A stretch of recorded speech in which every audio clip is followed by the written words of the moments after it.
Welcome to a Sunny Side Up Life podcast, a show for the woman who is ready to live an abundant life full of freedom and positivity. I'm Sammy Womack, and I'm on a mission to help you break free from survival mode, gain financial freedom, stay motivated, and focus on what matters most. Join the movement and let's start living on the brighter side of life together. Hey everyone, welcome back to another episode of a Sunny Side Up Life podcast. So I am kind of going off of my planned topic of what I had planned for this week's episode, and hopefully I'll record that topic to share with you guys next week. But this topic is basically what's going on in my head and my heart right now. So if you saw the title of the episode, you know that we're going to talk about bouncing back from hitting rock bottom, basically. And this has been I feel like so much has happened in the week, basically, since I recorded the last episode. And I'm just all in my feels. So I have to share with you guys kind of what's going on for me. So I am sitting here recording. It is actually my daughter Izabell's birthday, so I'm recording this a day before it comes out. And it is nap time, so I'm coming to you guys during the nap time hustle with another cup of coffee and peppermint essential oils going so I can stay awake and fight the nap time quiet so I don't take a nap myself. And it's just, it's full nap time warrior over here today. I've got Melanie in my room, which is where my desk is, on my bed asleep as I record this.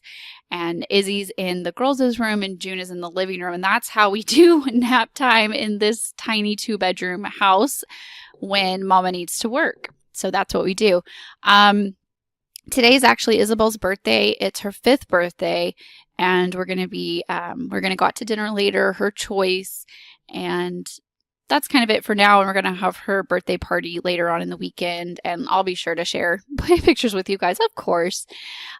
So kind of what has got me in my feels, as my husband says, is everything that the year that Izabell was born represents to Daniel and I and our family, basically, as a whole.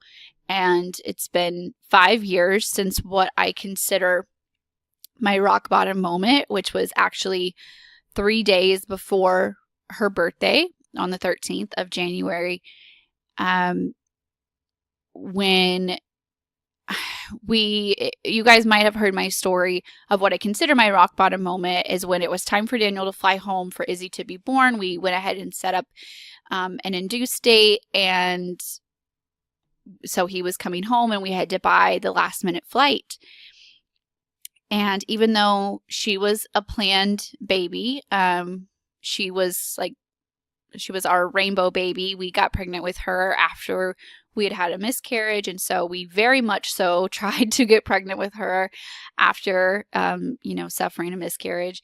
And so we had maybe 11 months notice that she was coming, and we still didn't have any money saved. I'm talking literally no money. We literally didn't even have a savings account, you guys.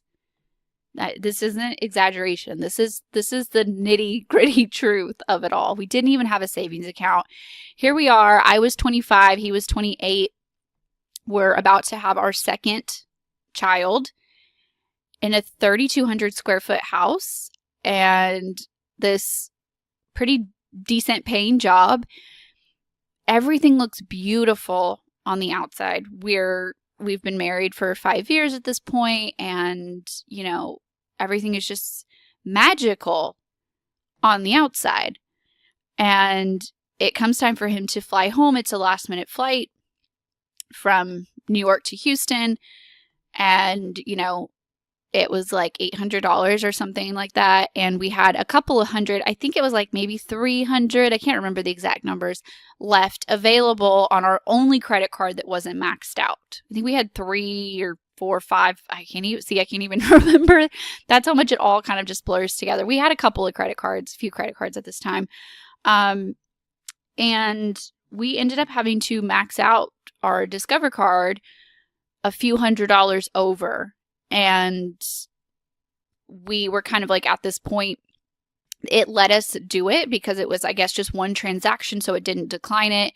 It went through and we were just like, thank God it went through because, you get to come home. I really don't know what our plan was. We didn't have a plan.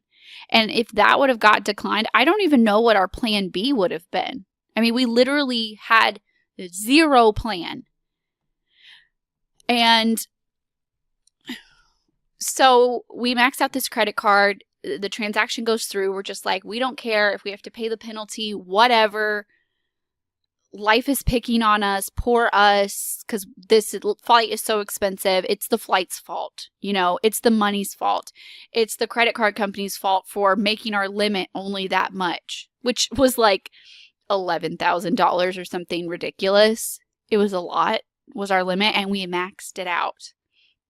And we had other credit cards that were maxed out that we couldn't even use. Zero savings. Planning to have our second baby. Now that just, if someone was to ask my advice, like, do you think this is a good idea? I would say, absolutely no. But in the moment, that's just what you do. Life is just moving so fast. And we had a miscarriage and we were obviously heartbroken and we were like, fill that void. We need another baby. And this is what we're going to do. And I got pregnant and I was like, okay, I'm going to become a stay-at-home parent. So I closed my auction business that I was running. And I really didn't make money with it. I feel like I never really came out ahead because I feel like we were borrowing from personal money to pay business bills and borrowing from business money to pay personal bills. And that juggle back and forth. If you're self-employed, you've probably done that. And I don't feel like I really ever made any money, but just having that money to juggle was something that we were so used to. And so here I was staying home now. We didn't have that money to juggle and everything just started to pile up and pile up. And also my mother will tell you, I don't know how true this is for everyone, but my mother will tell you that the 5th year of marriage is always the hardest year.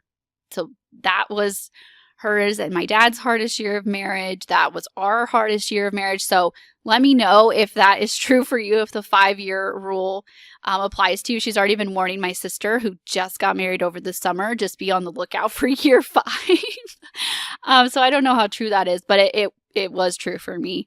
And everything was just piling up, right? And the other day, as it's the 5-year anniversary of this day that we maxed out our credit card for him to fly home. And I remember, being 3 days away from giving birth, 9 months pregnant, absolutely miserable and uncomfortable. This child did not let me sleep. She had this one little spot that she would lay when I was pregnant with her. And this spot was just sore and just raw and it hurt so bad. And she would not move. Like she would just lay on that one spot. And so I could not sleep for weeks. And so I was just delusionally tired and on and on and on. I wanted my husband home. I was scared that he was going to miss the birth. Every little pain, I was scared that I was going into labor and he wasn't going to be there for it. And plus, on top of all that, I had a nearly almost 3-year-old running around. And I was trying to adjust to becoming a stay-at-home mother, which was super boring to me at the time. Not really what I wanted to be doing. Anyway, I'm setting the tone here for you guys. And as the anniversary date came up of this day the other day, I sat by myself in the living room after I had put the girls to bed. The house was quiet. And I let all of the emotions run through me. Something that I've been trying to work on. I just sat with it for a little bit. No phone, no music, no conversation, nothing. I just sat with it and I let all of the emotions run through me. And I started remembering things. And I thought, I don't remember the last time I really remembered like that specific little detail. Where I was exactly standing in the dining room. I remember what window I was looking out of while Daniel and I were on the phone trying to figure out what to do to buy this flight. I remember standing there and crying. And that was something that I hadn't really thought about in a while. I hadn't thought about that nitty gritty, just painful memory. And as I was sitting there, I was kind of flashing forward into that whole year of what I consider our rock bottom until about a year later, in the middle of January or so, we finally got brave enough to add up our debt. And so this was this January to January rock bottom survival mode. Oh my gosh, what are we doing? Year of our life. And poor Izabell was a newborn through all of this, was an infant through all of this. And she was literally the best baby. She was such an easy baby. God was so good to me because he knew that I needed that. I just needed her sweet, unconditional, loving soul that she has. She was my forgiveness. She was my grace, which is why her middle name is Grace. I'm going to cry, y'all. It's my baby's birthday. She was my grace, and Izabell actually means God's promise, which I didn't know that until Daniel actually picked her name. Then later I looked it up and I figured out that that's what Izabell means, is God's promise. And she is my promise and she is my grace, that it's okay. You can have a new season.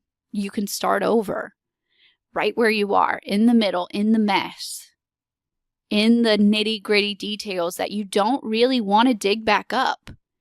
And through that whole year of this rock bottom place, a lot of people think that rock bottom is like one particular moment, which I kind of feel like for your nice, neat little package of a story that you tell once you're on the other side, like I do, I sit here and I tell my story over and over and over again. And I actually had the opportunity last week to go to a women's event and speak to the women at a church that it was only a couple hours away from where I live. And I shared my story with them, and to share face to face with these women, share my story was an unbelievable feeling. But, I have this nice, neat little package of my story that I tell, and not that I am telling a fake version of it, because I'm definitely not. But we tie up this story. We take our story and put in this nice, neat little package and tie it up with a bow to make it pretty and easy to present. And even though there are some raw, vulnerable details in it, we tell it so many times that it just becomes just what it is. And you have to almost detach yourself from the emotion to tell it so many times, because that's what I hear so much. And that's what I heard from these ladies was, thank you for your vulnerability. Thank you for speaking your truth. Thank you for, sharing your story so openly and so honestly. And you guys, I've told it so many times that it's just what happened at this point, But what you don't tell, you can't possibly tell every little detail. You can't possibly tell every little time that you cried while you paid your bills, or every little day that you just wished for nap time so you could have some quiet, so you could just think straight for a minute. Or, I was thinking about, this was also the time in our life where, we honestly, like, my word for the year was less. And that was my phase of less debt, less going out to eat, less purchases. And one of those things was less clutter. This was also the time that I was decluttering like crazy, like literally more than half of our belongings were gone.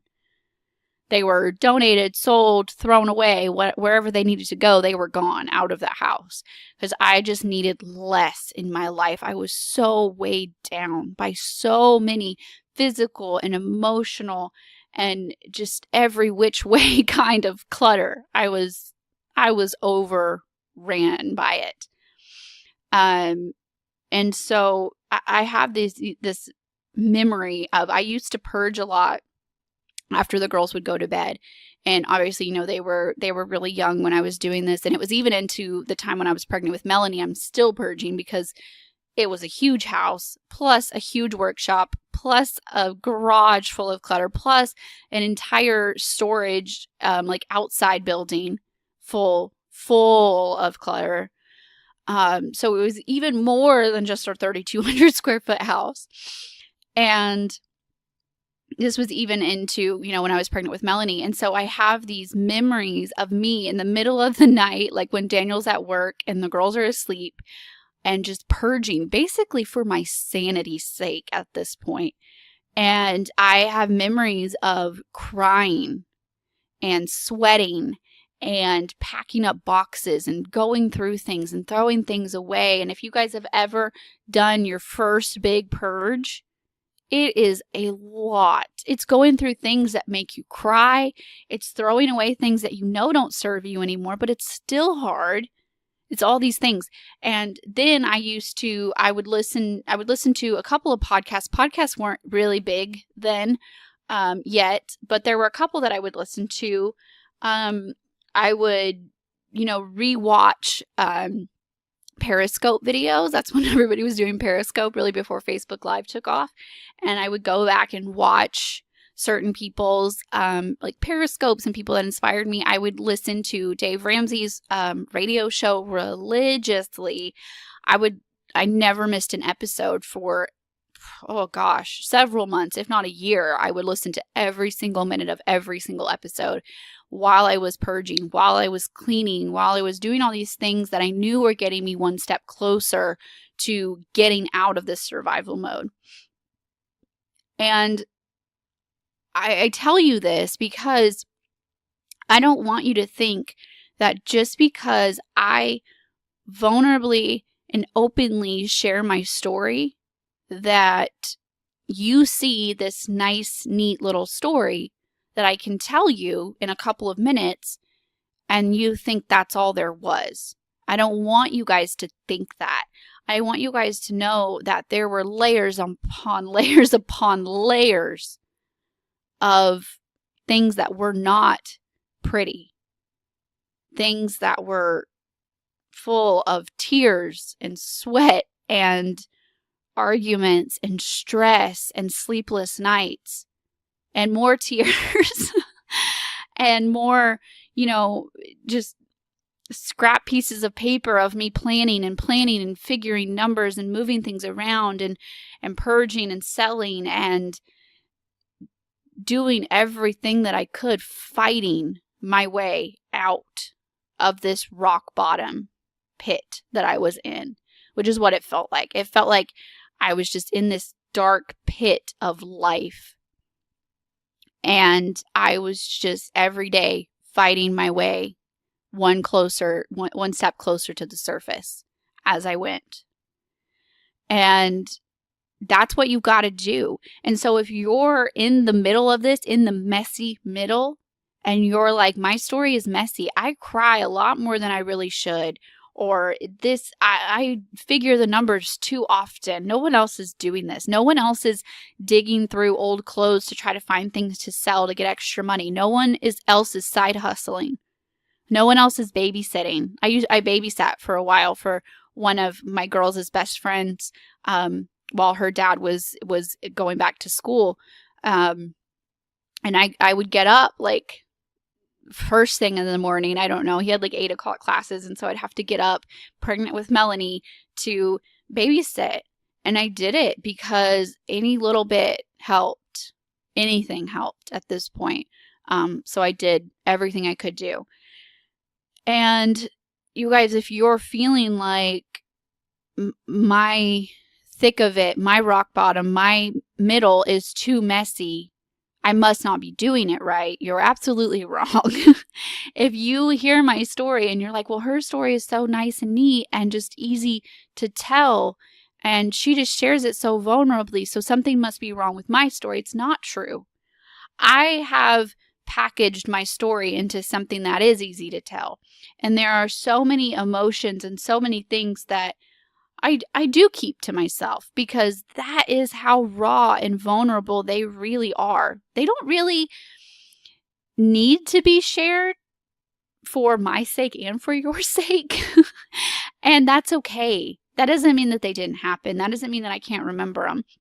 And I think what I struggle with is the balance of that.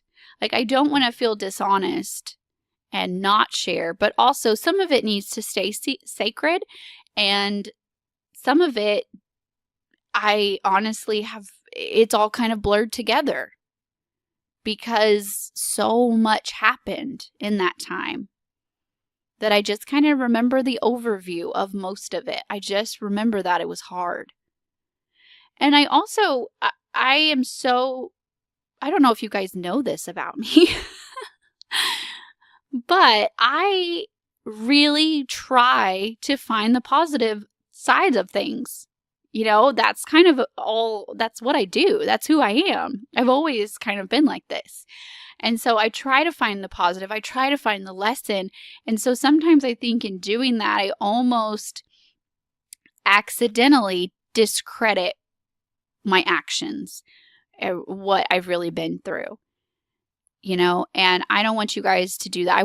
I hope that you learn something from all of that, from me sharing this, right? And, you know, as I'm sitting there reflecting on the past 5 years and thinking about how completely different our life is, the only thing that is the same is us, like that, physically us, emotionally and spiritually, and all the connection between our family, all of that is different. And where we live, you know, how our money situation is, how we live, everything is so different. And it just really goes to show you how much you can really change in just a few years. And I talk about this all the time, and I have a whole episode on this called You Can't Stop Time, and I can link to it in the show notes for you guys if you haven't listened to it. It's a short, sweet little episode, but so powerful. And basically the premise behind You Can't Stop Time is just that time is going to keep going one way or the other, you guys. Today would have been Izabell's 5th birthday, regardless of what I did. And I think that's what hits us the most, especially as mothers, because every little holiday, we just get so reminiscent and so sappy, and at least I do, especially my kids' birthdays. And I remember everything that was going on around their birth and all the things. And it really came flooding over me the other night, thinking 5 years. 5 just sounds so big to me. And I just think everything is different. In 5 short years, it flew by. Really? The day-to-day, those days of crying and decluttering and praying and all the things. Yeah, it was hard day to day. Of course it was. But now that I look back, I'm like, wow, that happened. And I think time passed. It passed. And I am so thankful that I did something productive with those years, that I climbed out of rock bottom. I did something productive, because like it or not, Izzy would have been 5 today. And I could have just as easily been still in debt. I could have just as easily still been in a cluttered house. I could have just as easily still had a strenuous marriage that was literally to the breaking point, because the stress level was unbearable. And of course, it always weighs on your marriage. You can literally be married to your soulmate, your best friend, your favorite person in the entire world, which I am. And it can still be strenuous on your marriage. It's hard. Don't discredit the fact that it is hard. and it's not pretty. But remember that time is going to pass one way or the other. So you might as well do something productive with it. And hopefully in 5 years, you can look back and say, wow, look at that. Look at my story. And hopefully you'll have it in a nice, neat little package that you can share and you can help others with.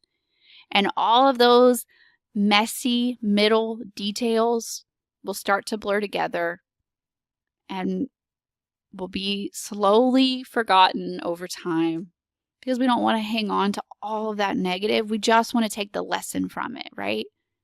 We just want to take the lesson from it. And we want to stand on the other side and say, I did that. And if I can do that, I can do anything. And that's something that I'm going to be working on over the next couple of weeks, is really realizing and acknowledging my accomplishments and being proud of myself. Because it's one thing for other ladies to say, thank you for sharing your story and thank you for being so vulnerable. But if I'm not proud of myself, then what lesson have I really learned, So remember to be proud of yourself as you go through it. Okay. So that's really what I wanted to share with you guys today on my baby's birthday. I hope that that's helpful. I hope that that was encouraging.